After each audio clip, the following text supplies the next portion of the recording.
Buenas tardes. En primer lugar, bienvenidos y bienvenidas a este webinar con Joseph Conell y Javier Benayas, que hemos organizado desde la Junta de Castilla y León, el PRAE, y la editorial La Traviesa a través de Paqui. Queremos saludar a toda la gente que estáis aquí, que sabemos que no solamente son de la península ibérica, sino también de Sudamérica, también hay mucha gente, así que un saludo enorme para allá. Y solo comentar que el centro que represento, que es de la Junta de Castilla y León, el PRAE, tiene un objetivo muy concreto que es contribuir a que la ciudadanía adquiera cultura sobre la sostenibilidad. Y hemos pensado que uno de los objetivos principales pues tiene que pasar por otra manera de relacionarnos con la naturaleza y sobre todo de aprender en ella y todo el aprendizaje y la manera de ver el aprendizaje de Joseph Conell es una vía fundamental para poder pensar en el futuro. Y así que muchísimas gracias a Joseph, a Javier Benayas y a Paqui por la oportunidad que nos ha dado de ayudarla y de colaborar en esta organización. Así que nada más, os dejo con Paqui y que disfrutéis de esta tarde. Buenas tardes, nada, gracias a vosotros, Tony, a todo el apoyo que habéis brindado desde el PRAE, a todo el equipo. Yo no me voy a extender porque, bueno, hemos venido a escuchar a José y a Javier y simplemente, bueno, quería expresar mi gratitud y, bueno, lo inmensamente feliz que me hace, pues, el poder estar aquí hoy acompañada de estos dos grandes de la educación ambiental, ¿no? Como Javier y José. Javier, supongo que la mayoría lo conocéis, es catedrático de Ecología de la UAM, de la Universidad Autónoma de Madrid, y es todo un referente en nuestro país de educación ambiental. Yo no me voy a parar en su currículum, porque bueno, es extensísimo. Él de todas formas os hablará ahora de Joseph, pero sí que quería hacer una pequeñísima recordatorio bueno, de hace algún tiempo que nos confesaba que cuando en sus inicios profesionales descubrió la obra de Joseph Conell, fue una de las razones que lo llevó a hacerse educador ambiental, ¿no? Y yo creo que precisamente como a muchas otras de nosotras, de las generaciones históricas, digamos, ¿no? Y de las nuevas generaciones de la educación ambiental, Joseph nos ha inspirado y nos sigue inspirando y nos ilumina el camino para ayudar a las personas a reconectar con la naturaleza. Y por eso, bueno, yo siempre se lo digo, pero lo quería hacer hoy también aquí públicamente. Le agradezco muchísimo a Jose el hacer posible el sueño de arrancar el proyecto de la Traviesa Ediciones con la publicación de su libro, que entonces, en 2018, era su nuevo libro, Compartir la Naturaleza, que como, bueno, supongo que la mayoría sabéis, es una obra recopilatoria de su famosa serie de libros Vivir la naturaleza con los niños, que incluye además otras actividades nuevas y que profundiza en lo que es el aprendizaje fluido de lo que nos habla hoy, ¿no? Y bueno, también le agradezco que siempre haya estado receptivo para cualquier propuesta que le hacemos, como la de hoy, y por supuesto también a Javier, bueno, que siempre que le llamamos siempre acude a pesar de las muchas ocupaciones que tiene, ¿no? Y por supuesto quería agradecer enormemente a Loren Zulot, creo que he dicho bien el apellido, que es quien nos va a hacer de traductor hoy y que va a hacer posible que podamos comprender pues esta conversación que vamos a presenciar, ¿no? Veo que, bueno, que hay bastante gente conocida bueno, de los distintos mutualismos que vamos por ahí enredando. Me alegro muchísimo de veros por aquí y os agradezco siempre la complicidad y especialmente a la comunidad de la Escuela Cielo Abierto, a la RESNA, la Red Estatal de Educación Física y la Naturaleza, y a Interpreta Natura por el apoyo en la difusión de este encuentro. Y nada, yo simplemente eso, volver a reiteraros las gracias que decía Tony por acompañarnos. Y ya está, paso rapidísimamente la palabra a Javier. Recordaros que tenéis abajo una opción de interpretación, porque ahora Javier y Joseph van a hablar en inglés y entonces Lorenz nos va a hacer la traducción, entonces tenéis que elegir el canal de castellano, de español, quien quiera escucharlo en castellano. ¿De acuerdo? Pues nada, muchísimas gracias.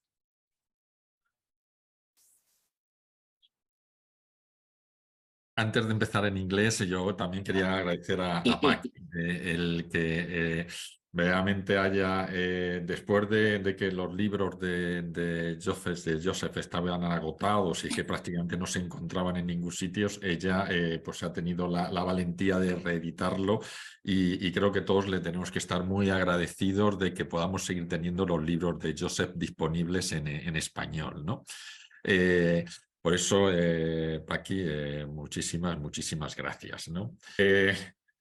Joseph, I think it's not necessary to present him because I think all the people know. It's a person that is an international teacher that are many references with his book and sold 1 million of copies in 25 different languages. I think the impact that Joseph have in all the world is very important. For this reason, I think it's not the important is not to know a lot of things about Joseph. The more important is to hear him and to learn more about his experience of all these 4 years that he's working about this methodology. Thank you, Joseph, for staying with us and to sharing this time with all us. And I hope that you can explain of your experience or your ideas about this this activity to learning about nature. Thank you very much, Javier. I'm very happy to be with you today. I would like to talk about the importance of feeling in nature education, and also how flow learning helps people to adopt new ideas, new behaviors, essentially how to change people from within their own experience through flow learning. Tanaka Shozo, the great pioneer conservationist in Japan, one of the first, he was trying to save the rivers from Japan from pollution and overdevelopment. And he's finally came to the conclusion, after working very hard to try to change people's attitudes, he said that the care of rivers is not a question of rivers, but of the human heart. And isn't this true? It's how a person feels about something that determines their actions. You can explain something till you're blue in the face, and often it won't make a difference. There was a study by social scientists, and they adopted certain important things like climate change, other social problems, and they were really discouraged after their study because they found that you couldn't reason with people, you couldn't appeal to their emotions, and that didn't work. Storytelling didn't work. There are all these things, and they came to the conclusion that people, when they had, there could be a little bit of change if people didn't, if their beliefs weren't strong about an issue, then they were open to hearing about something. But in cases where people's beliefs were very strong, it seemed like nothing could change their perspective. And so in frustration, they said, we have to change people's self-identities. And how can you change people's self-identity? Well, there's in my new book on flow learning, I talk about how there's a correlation between people and matter, in the sense of phase change, to go from ice to liquid to gas. You have it's all a matter by increasing energy, and that initiates a change from frozen ice to water to steam mist. And so and each, it's the same substance. It's water, H2O. It's the same substance, but when it's at different phase levels of phase change, its properties change. Have you ever worked with people who were very rigid and set in their ways, and they had a lot of inertia, and that's more the fixed stage, the solid phase, and they aren't open to new ideas. They aren't at all. It reminds me of in Greenland, there's ice molecules that have been there in the middle of the glacier for 5 million years, and all they know is the other molecules of ice around them, and their experience of life is very limited. And so flow learning, because it introduces a level of energy through people's whole engagement and their great enthusiasm for the experience, for the love that they feel for nature, all these things, it really helps to move people, and it creates a stronger energy in themselves and a more uplifted energy. And so flow learning is a great way to transform people. I had an experience when I first came to Europe in 1981. It was in a very impoverished area, and I visited a school, and I was talking about sharing nature with children there, and all the press was invited, and I looked around the schoolyard, and it was all cement. There was one tree, scraggly tree, about 14 feet high, and this was going to be our key for having a profound nature experience.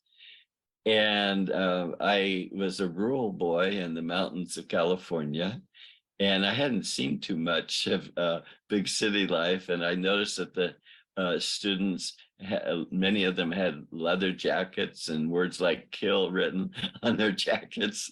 And I kind of gave a prayer to nature, for help. But we started with the sharing nature activities, and they had a lot of fun, and they bonded together. And they were learning things, and I would support things out, and they started to teach or interact with much more respect for each other than the teacher had said they hadn't had in a long time. And so there was a real joyful energy, and I told stories to introduce an element of inspiration and idealism, and to bring nature through their imagination right where we are. And we used the tree for different exercises, and the whole transformation had came to be with these adolescents. They were maybe about 13 years old, and they started talking about the world they're going to inherit and their concerns, and it just touched them very deeply because it came within themselves, and that led them forward. And that's the secret of sharing nature, but also other effective programs, is when children feel a real deep need that's being answered in themselves. They call this intrinsic motivation. I was in Hokkaido, the northernmost island in Japan, and it has sub-Siberia weather. And it was during the winter time, and the whole ocean freezes around the island, so it's quite cold there. And we had about 120 children, their parents, and it's like a family program. And we all went out into the snow, and I was doing sharing nature activities with my group, and the group started to get a little cold, and they wanted to go back to the large heated tent for everyone. And there was one 8-year-old boy who was just so absorbed in his poem that the snow started big. We were in the middle of a blizzard, and the flakes kept coming down and packing the ground, and soon snow came over his legs and started up the lower part of his chest. And the long time he was there writing his poem, and I knew the other groups were waiting for us to return, and so I asked him if he was done with his poem. And he said, no, not yet, and went back to his poem. He was completely absorbed in his experience. And that what can happen with the sharing nature activities is that people are so engaged, and their whole being is involved in it. They aren't resisting what's being taught. They aren't thinking of other things, but they're totally engaged. And this is intrinsic motivation. When people are responding to more of the inner rewards that arise within them, and they feel really touched on a personal level. And extrinsic motivation is when the rewards are external. That means the teacher will be pleased, your parents will be pleased, you get a higher test score, and you may win a prize. And intrinsic motivation has its place, but educators, they value intrinsic motivation, but they say it's not sustainable. And but through experiential nature activities and the flow learning process, it can be sustainable, because you're nurturing people's inner needs of feeling really a profound sense of calmness, a profound connection with nature. And this is very thrilling to the soul of the participants, no matter if they're a young child or adult.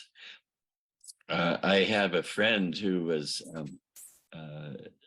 learning sharing nature in Minnesota, far from where I live. And she was really happy with the sharing nature activities. And she was leading a walk at this facility for priests who had chemical and behavioral addictions.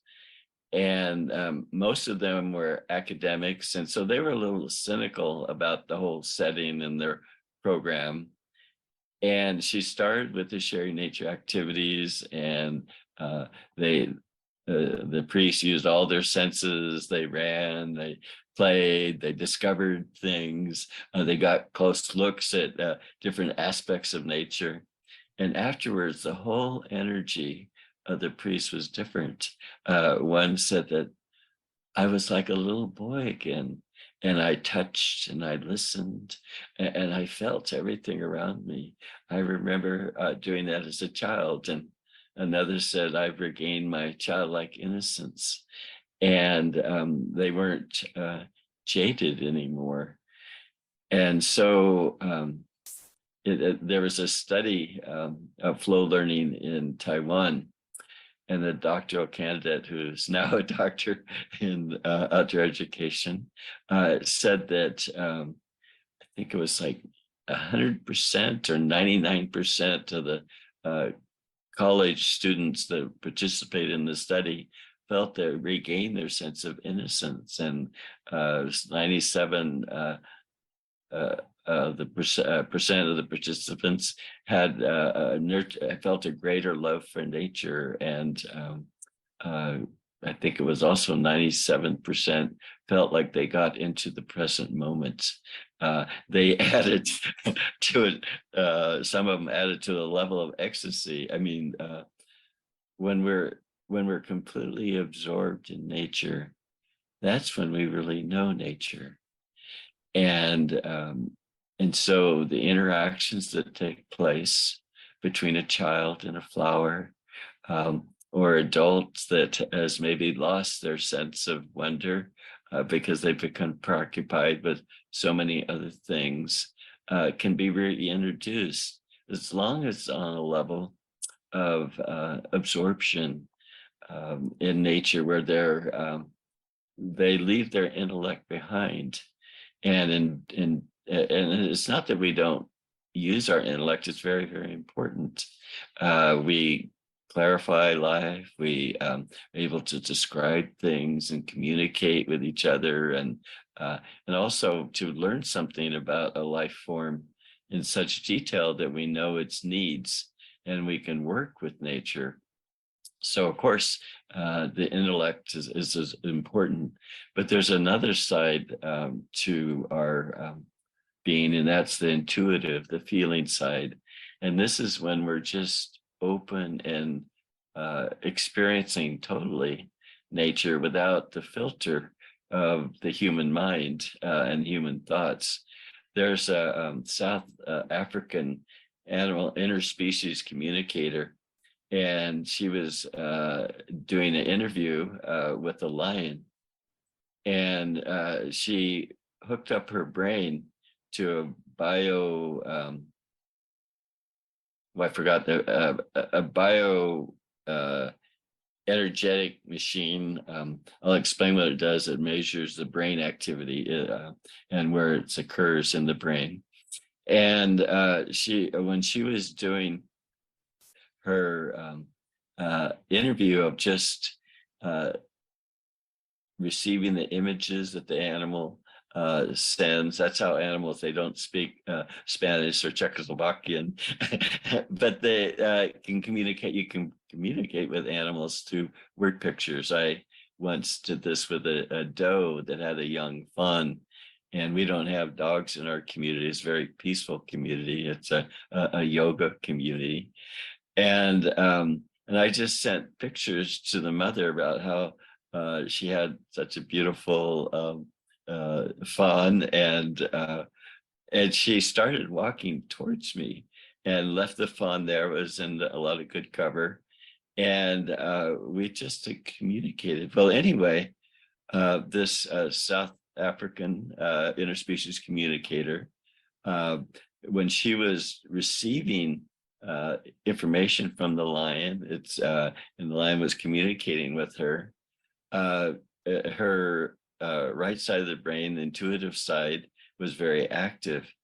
And then as she started to write up her report on her time with the lion and her interview, her analytical side, the left, was active. And so, of course, both are needed. There's this fellow that wrote about the brain and recent discoveries of the brain. He said that education should start with the full experience of something on an intuitive level, and then you bring in the intellect, and then you give it back to the intuitive side, because that's the side of wholeness, idealism, and inspiration. And so in a way, flow learning has also followed this path long before the science came along. And it starts out with awaken enthusiasm activities, the stage one, and focus attention, and then the third stage is offering direct experience. And these are there's concepts are conveyed, and concepts are experientially discovered in a really exciting way for children and adults. But then there's time to process it and bring in that intellect, but it always starts with the experience. One of the precepts for sharing nature with children that I wrote about was experience first, talk later. because I wanted, first of all, for the students, no matter their age, to know nature as it truly is, without human descriptions and that, but have the experience first, so that you know what you're talking about, you know the reality of what you're thinking about, and then your thinking will be clear, it will be more inspired. And so this is why the feeling is just so important, because it's really deep contact with nature in a way that you're totally immersed in nature. And then everything comes out of that. There's enthusiasm to learn much more about different aspects of nature. If you've had a magical encounter with some aspect of nature, maybe it's a bumblebee on a flower and you've seen it up close, playing the camera game where you close your eyes and you tap the shoulder to open the lens of the eye and look at it for 3 seconds from close, and then you close again. And that memory is retained because you had your eyes closed, you open it for just a short period of time, and so you're fully engaged. And I've had people say that they remembered their photos for 5 years after the fact. And I was sort of talking about that, and one woman piped up at a workshop, well, I remember my photos 7 years ago when we did that activity with you. So this is what, you know, we tend to get more and more sophisticated with things, and things get, today, things get more and more complex. And we have to, you know, it's part of our life and the evolving nature of our culture and wisdom. But we have to go back to the simplicity of direct contact with nature. And this is what will touch the heart and help people to feel deeply about something enough to actually take action. Your behavior changes when you're sensitive. You know, I instead of trying to change everybody's opinion on an issue, I found it, you know, it's my personal preference or way I work. We all work in our different ways, and we all have different goals a little bit, and or more than a little bit, in the way that we hope to achieve through our classes. But I just found that the more sensitive, the more aware, and more deeply touched people are, you can trust their actions, because they'll come from a place of broadened sympathy for all of life.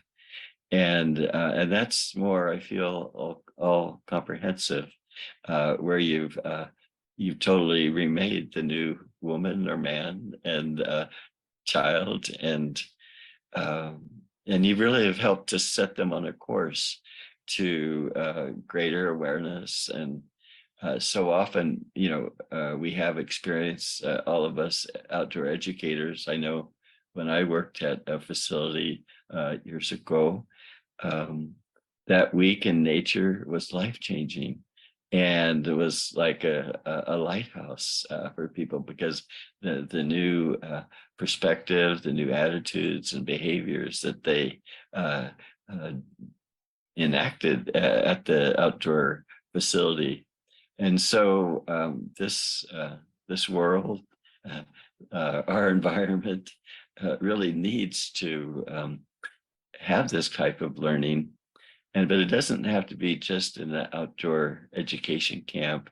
It could be going with some friends in a park, and even a small family, and just taking time to really connect with nature. I was in Brazil, and they talked about how the foreign visitors, they want to have as many experiences as they can. They want to do mountain biking and all these kinds of things, and so they're really doing it. But at a certain point, the the guides kind of chuckle that at a certain point they get tired. And then that's when we introduce a sharing nature activity, and they just love it. It's a whole different perspective, and it's not so active, and they're really calm, and they really take it in, and it's made a real difference. I have one of the guides told me that he had a very overactive adolescent group who were just so excited to be out of school, and they were so active it's hard to really talk to them. So he took them up on a steep uphill hike up to a plateau, and they had to work and they had to cooperate a little bit with each other to get everybody up there. And so they were spent by the time they got up to the plateau. And so he introduced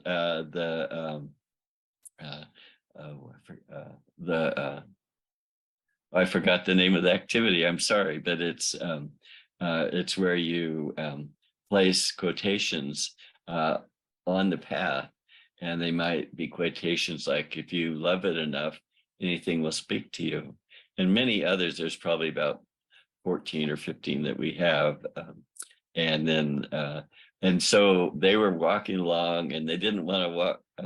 They just enjoyed where they were, the plateau, and spontaneously each one had memorized one of the quotations and then thought about it on the way back down.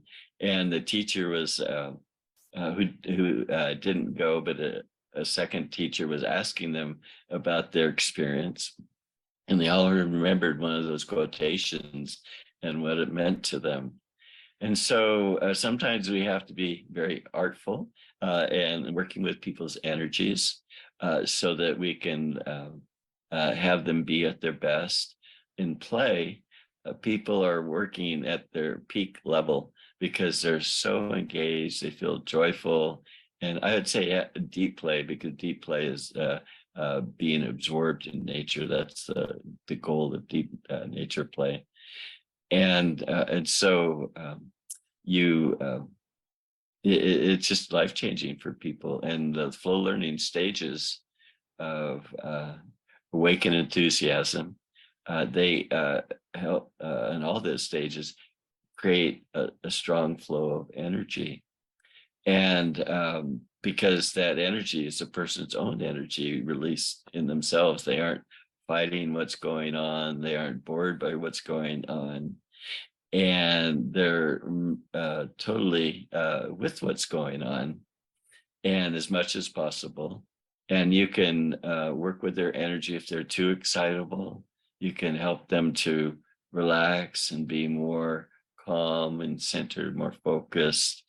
And then if they're kind of tired and a little droopy, you can pick their energy up with a group activity where you're in control of the group, and the group is totally engaged and then you have reflection at the end. And it's not enough to just have an experience, but on reflecting on that experience, we gain more clear understanding and value of that experience, and it becomes much more memorable. It doesn't just pass off into the night. And so with flow learning, it really is magical because it gives you all the tools. And for a sensitive nature educator, teacher, which I feel all of you are, or she wouldn't be here today, we can work with the child, with whoever we're working with, and help them to be more receptive, and help them to have very profound experiences in nature that can be life-changing for them. Well, I think I've probably should save some time to answer the questions, but I wanted to just, sometimes people are worried about the use of feeling, or because they there's no direct outcome that they can see except for the glow in children's eyes or adults, and their face becomes totally animated, but it's their behavior afterwards that has really changed. But there's in inventors and scientists, a lot of people that are innovators talk about this way of learning is and having that experience that has led to new discoveries that were totally unexpected. And it's because they knew life at a deeper level than everyone else, and they had gone to life itself, and life had something to teach them and to convey to them, and life touched them.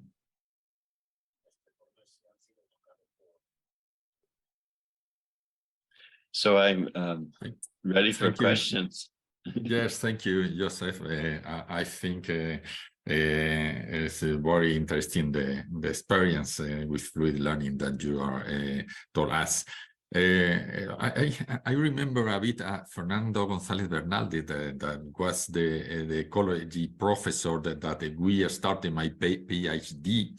He liked to say that it was more important to teach people to love nature than to know it.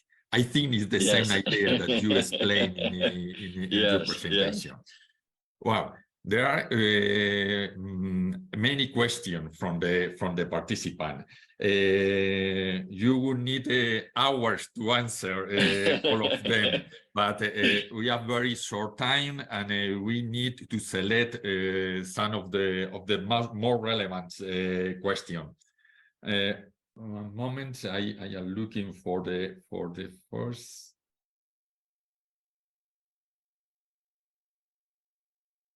Oh, the first ask about after working for more than 40 years with this methodology, have you identified any change or difference between the first experience in the 18 and in those of recent years? Are difference? You identify some difference? Okay. Well, 40 years ago, or over 40 years ago, I was a younger man, and everybody who I was working with, they were older than I was. And so that was very interesting. But in terms of what people were doing at that time, it was a scientific based learning of the intellect, and it was conservation education, and the human element of interaction with nature was not really featured very much. And so, and they were wary of sort of human feeling. That human feeling, if it's emotional, is biased, and so you can't trust human feeling that's that way. But when it's calm feeling, it's a whole other story, because calm feeling means you're really connected with your subject and you see it more clearly, and that leads to clear thinking. So anyway, you had to, sometimes I just wouldn't explain the philosophy. I would just have people have an experience and just in sharing some things and make it captivating and informational in a creative way, and people could they could experience ecological concepts in a joyful way, in a memorable way, and that helped. And nowadays there's much more talk about maybe more, you'd say, inner learning. Mindfulness is something that is practice, the way that the forest schools are now, and forest bathing walks. It's really broken up out of the mold, and people are connecting on a much more subtle, deeper level with nature, and not just of the mind. And so it's really fun to see that develop. It. I think sharing nature honestly had a big part in that. I would see countries change in the way that they their methods after one visit and coming back maybe a year later. But the world was ready to change, and the world has changed in a beautiful way. And there's much more sensitivity, much more subtle awareness. And I'm really happy to see that.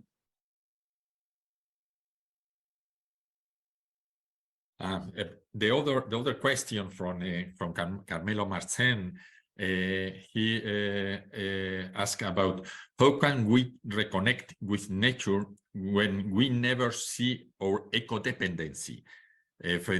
You understand a bit the relationship with this idea? Okay.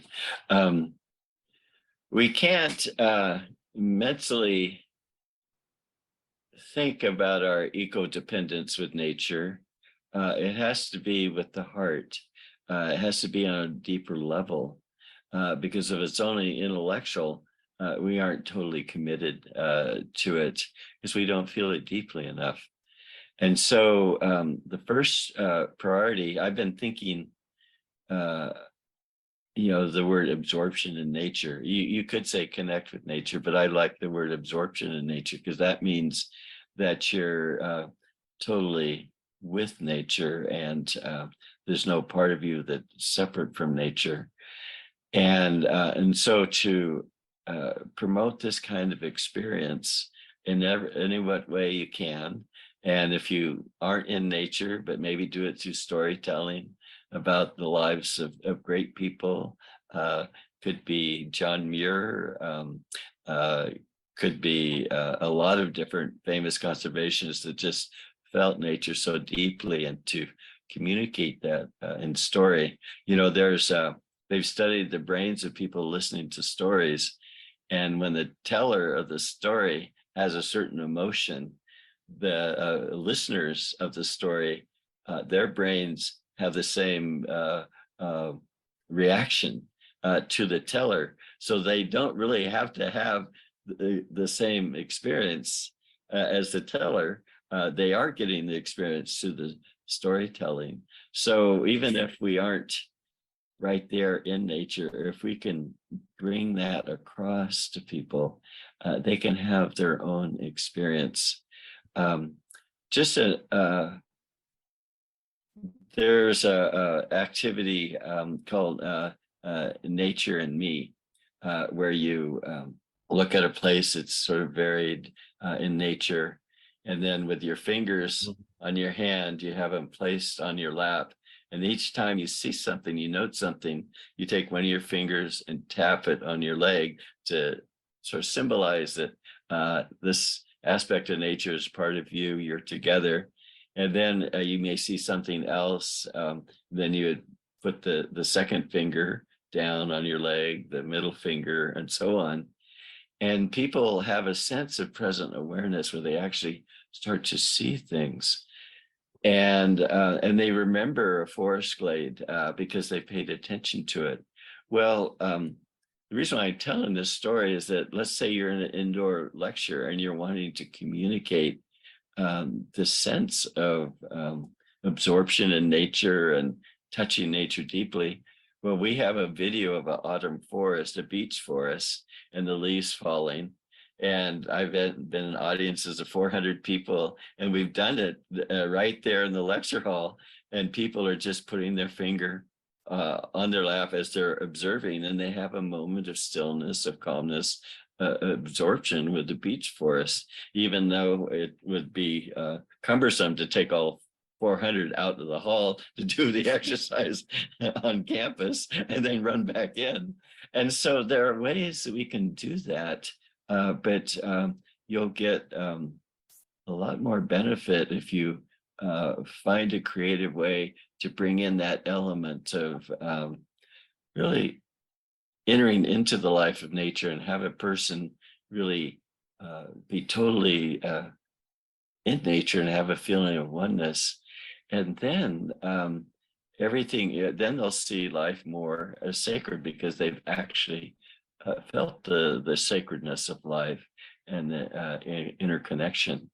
And so I would recommend starting there. We we can't convince people if they haven't had that experience. They will tune us out. In Germany in 1989, they had been using an approach to try to convince the students in the schools, all ranges of schools, about the environmental problems.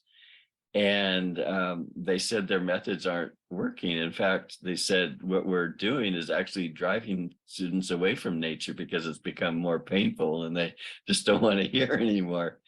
And so a big conference was organized in Central Europe, and I was invited to, and everybody looked for a new way of teaching that was more positive, more life affirming, more engaging, so that you could have a more profound experience of nature, and that would change their behavior because it was based on something that touched them deeply, and again, intrinsic motivation. And so I that's my take on the question, that will be much more effective if we bring in that element, and then people will be with us. They'll be running along aside of us, maybe even a little ahead of us, because we've inspired that movement, and not us, but nature has. But we've created a way for them to be totally with nature. Thank you, Joseph. Dario Perez from the National Network of Physical Education in Nature asked about a specific target. This is the young people.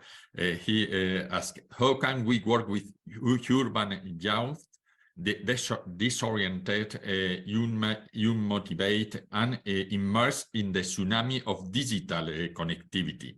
What do you think we can work with these young people? Yes. One of the things I forgot to say in the first question is that 40 years ago, life was more simple, something that we all know, and there was less stress too. I mean, certain areas in certain countries surely had a lot of stress, but the world at large, there wasn't. So it is a challenging time. But of course, that makes it all important to give people an experience underneath all that craziness of activity and distraction. And I think we have to choose our spots in our setting, because if we try to do it often in their own environment, we don't really have much of a chance to really touch them. So you should try. I think it's helpful to think of or create a setting or the conditions so that you can really get them away from their old life and that they're used to, and maybe it's having smaller size of students so that they so you can work with them effectively, and then create an experience. I had experience with in Tennessee. There are a lot of Black students, and they were community leaders, but they had no experience of nature whatsoever. And as we started walking in the forest, the girls became they were young women, maybe 18, 17, and they were hanging back, and they were huddling each other because they were going into the wilderness and they thought an animal might eat them. And so we went slowly, but I noticed they were pretty subdued. And and one young man said how much he liked nature. He watches it on TV, and that's his only experience of nature.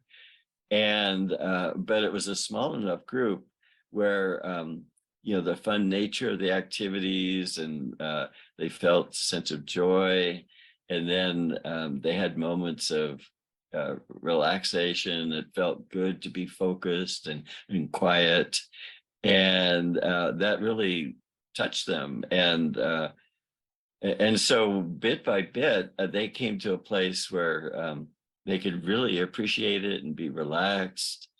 And so I would recommend trying to create a situation, the conditions where people can have that experience. And often in education, we think about being more efficient.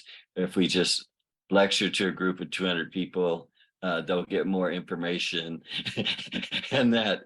But we're talking about life-changing experience. And we're talking about the health of the earth as well. And so, in the health of the own individuals. And so to pare down the experience so that is workable is really, really helpful.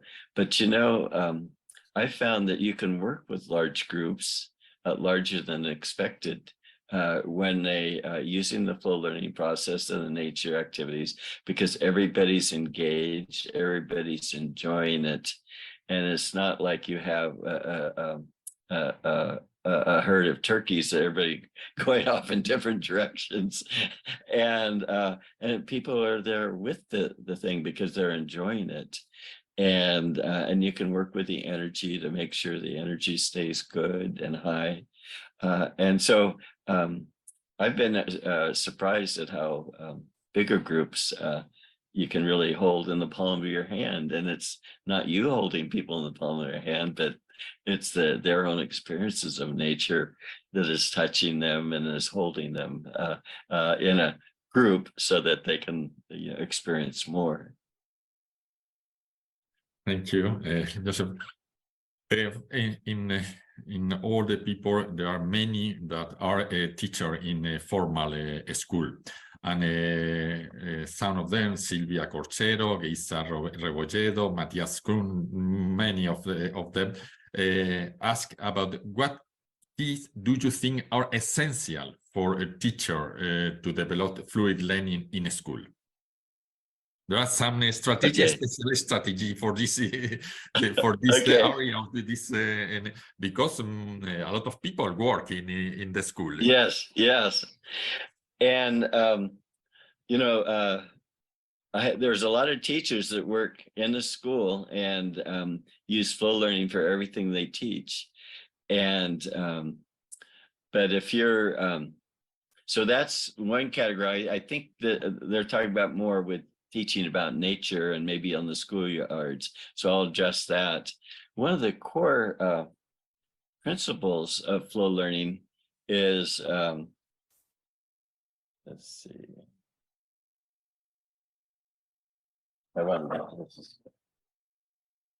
Oh, here it is. Okay. Yeah, focus on the flow. Don't become distracted by the details. The details are important. They add, you can captivate people in your introduction of experience by saying things. And so they help invite people into the experience and increase their enthusiasm for the experience. But with flow learning, you are fluid. I like the idea of fluid as another name for flow learning.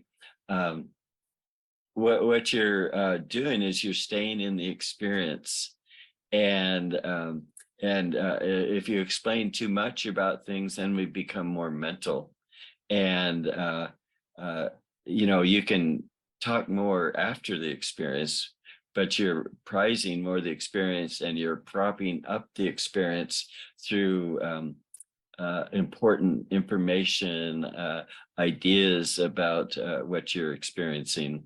Like, for example, the Build a Tree game. We first, I developed an activity called tree imagery. Mm-hmm. And it's, you go through the year in the life of a tree, and you shelter all the life around you. There's a sense of stewardship that people feel through the activity. And so people just become really expansive of their role in the forest, and they can see it through a human perspective. But a lot of people didn't know trees. and the biology of trees. And so they were kind of confused, and they said they had the identity crisis. Is my heartwood, is that outside my phloem or is it inside my phloem? They couldn't give themselves to the experience. And so I developed the Build a Tree activity, where you use people to be different parts of the tree. You have someone be the deadwood and standing in the middle, and then you add the sapwood, and then cambium and phloem and the bark, and you're explaining each part, but the children are there one part, and they're wondering, what am I, and and then what are my friends? They're what are they going to say about them? And so everybody's really engaged, and they really remember the concepts of a tree and how a tree functions, and they're able to give over to the experience. And so I would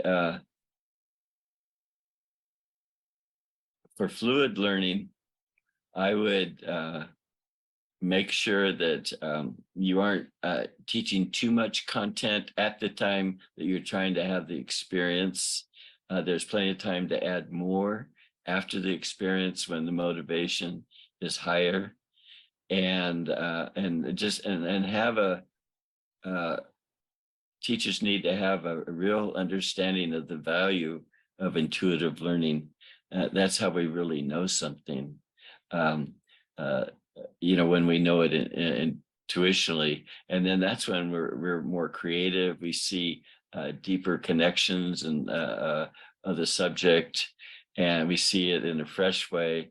There's, as I said earlier, a lot of innovators and people that come up with fresh ideas. They first have that intuitive connection with whatever they're working with, and they see it in a whole new way, in a deeper way, in a life-touching way. And so to have a deep appreciation for that, then you'll put that first. If not, you'll put information first, but children won't have had the experience yet. And so I would do that. There's a couple other things I wrote. And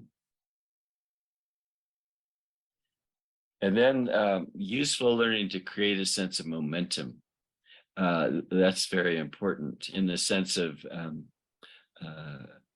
was thinking about a river as it's flowing through the landscape. When there's in phase change, when more energy is introduced, there's a change. Well, a river is changed by energy. And how does that energy change the river?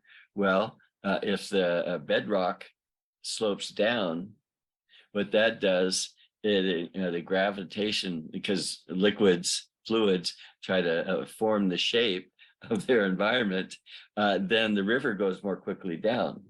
Or if the water is compressed in a canyon, it moves quicker.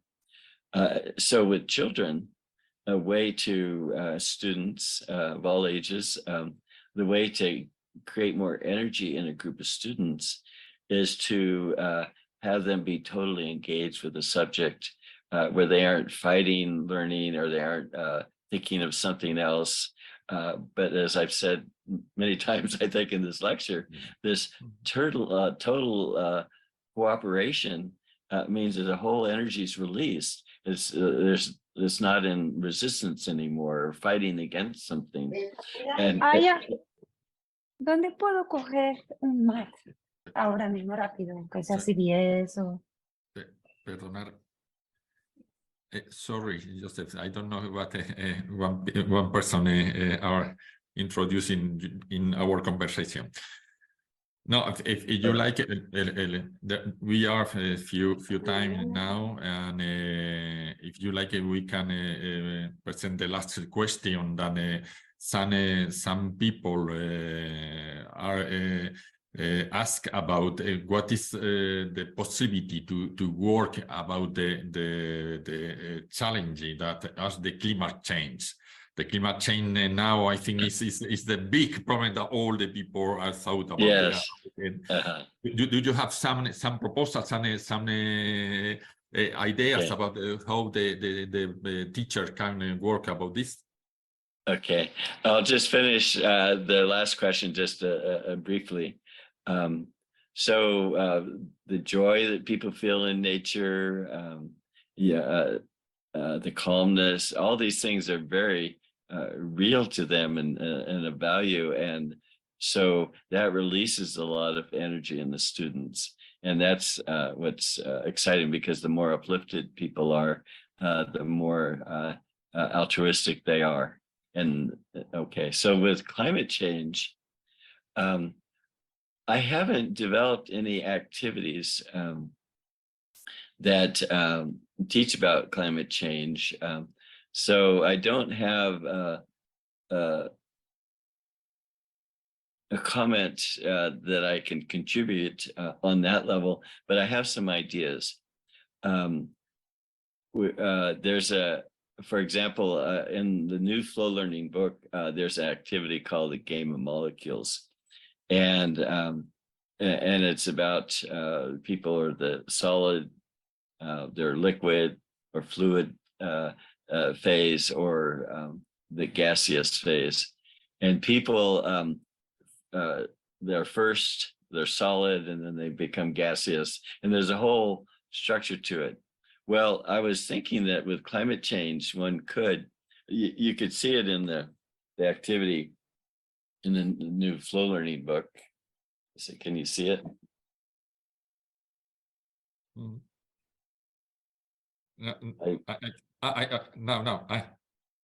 Okay. You could create an experience of the atmosphere and the different gases and how they interact with each other, and the different aspects that cause more global warming.